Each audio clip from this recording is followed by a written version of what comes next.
Hello.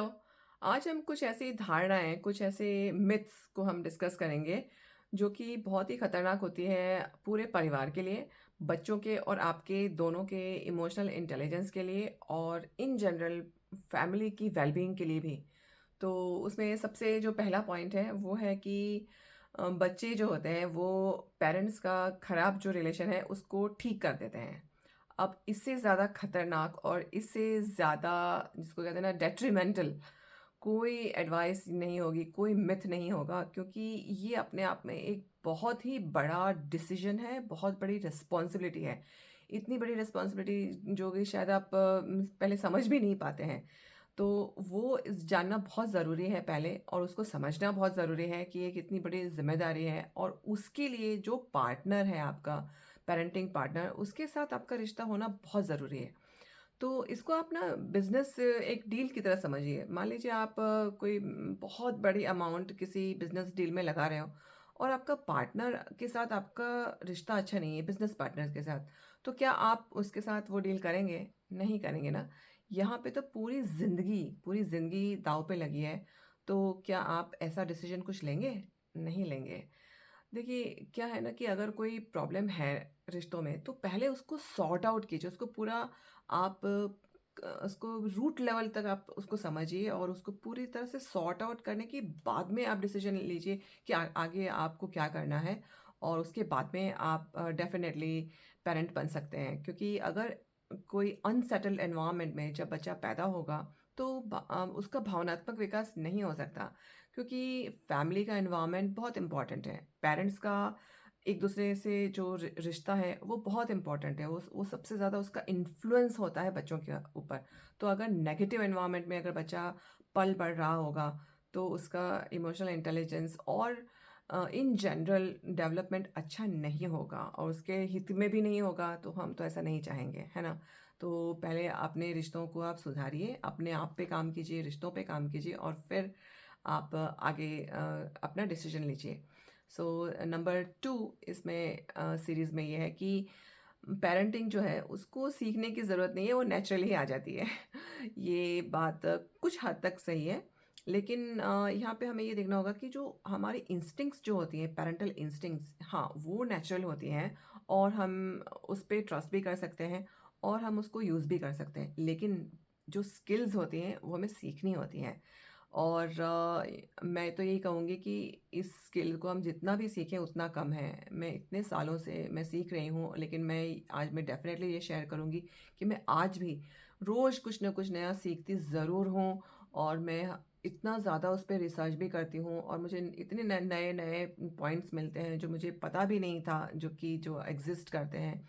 जैसे नई-नई research आती हैं और उस नया-नया जो साइंस डेवलप होता है उससे रिलेटेड काफ़ी कुछ हमें इनसाइट मिलती हैं, हमें काफ़ी कुछ टेक्निक्स पता चलती हैं, जिसकी वजह से हम अपने बच्चों के साथ रिलेशंस को हम सुधार सकते हैं।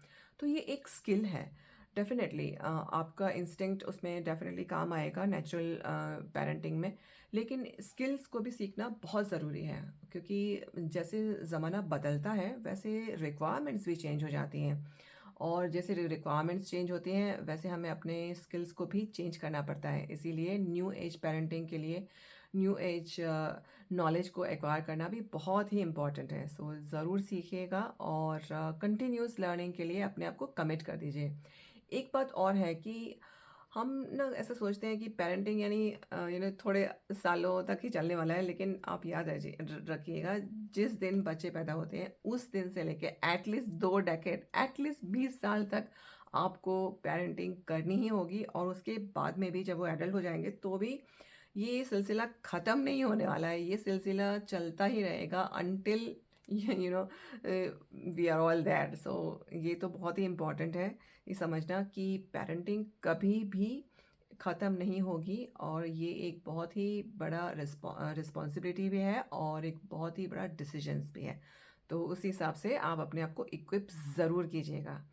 सो ये एक बहुत ही इम्पोर्टेंट पॉइंट था। तीसरा पॉइंट ये है कि बच्चों को हमेशा हमें खुश रखना चाहिए। ये एक बहुत ही एक न्यू एज आजकल ये हमारा एक थॉट प्रोसेस चलता है कि बच्चे अगर हमारा ऐसा सोचने का तरीका हो जाता है कि बच्चे अगर खुश है ना, तो उनका इमोशनल इंटेलिजेंस हाई रहेगा। देखिए, बच्चों को खुशहाल माहौल देना ज़रूरी है डेफ़िनेटली, लेकिन ये एक्सपेक्ट करना कि बच्चे हमेशा खुश ही रहने चाहिए और बच्चों को खुश ही रहना चाहिए हमेशा और हमें उनको ये एन्श्योर भी करना है, तो ये बहुत ज़्यादा एक्सपेक्टेशन खुद पे भी है और बच्चों पे भी है और ये बिल्कुल भी प्रैक्टिकल नहीं है। क्या आपने आज तक कोई ऐसा इंसान देखा है जो हमेशा खुश रहता है, उसकी लाइफ़ में कोई प्रॉब्लम ही नहीं आया हो? तो हम क्या करते हैं ना कि बच्चों के लाइफ में बस प्रॉब्लम ही ना आए, हम ऐसा इंश्योर करने की कोशिश करते हैं। ऐसा करके एक्चुअली हम उनको बहुत कमज़ोर बना देते हैं। कैसे? क्योंकि उनको पता ही नहीं चलता कि जब प्रॉब्लम आए तो क्या करना है। तो हमेशा खुश रहना ये एक मिथ है, सबसे बड़ी मिथ है कि मैं हमेशा खुश रहूँगा। अब आजकल जो है ना ऐसा ज़माना भी है कि हम हमेशा अपनी अच्छी चीज़ें ही शेयर करते हैं।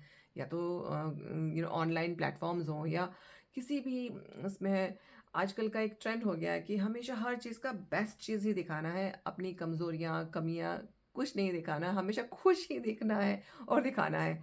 ऐसा नहीं हो सकता क्योंकि ज़िंदगी हमेशा हमें कुछ कड़वे अनुभव तो देंगी ही ना और उसी से हमें सीखना भी होगा।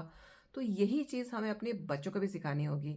तो बस आज के लिए इतना ही कि आप इन तीनों पॉइंट्स को सोचिए और आप देखिए कि कहीं आप भी तो ये गलतियाँ नहीं कर रहे हैं। कहीं आप भी तो इस यानी जो धारणा है, गलत धारणा, उससे तो नहीं आप घिरे हुए हैं और अगर ऐसा है, तो आप खुद ही सोचिएगा कि सही है या नहीं। और अपने जो अनुभव हैं, वो मुझसे ज़रूर शेयर कीजिएगा and until next time, just think about this and happy parenting.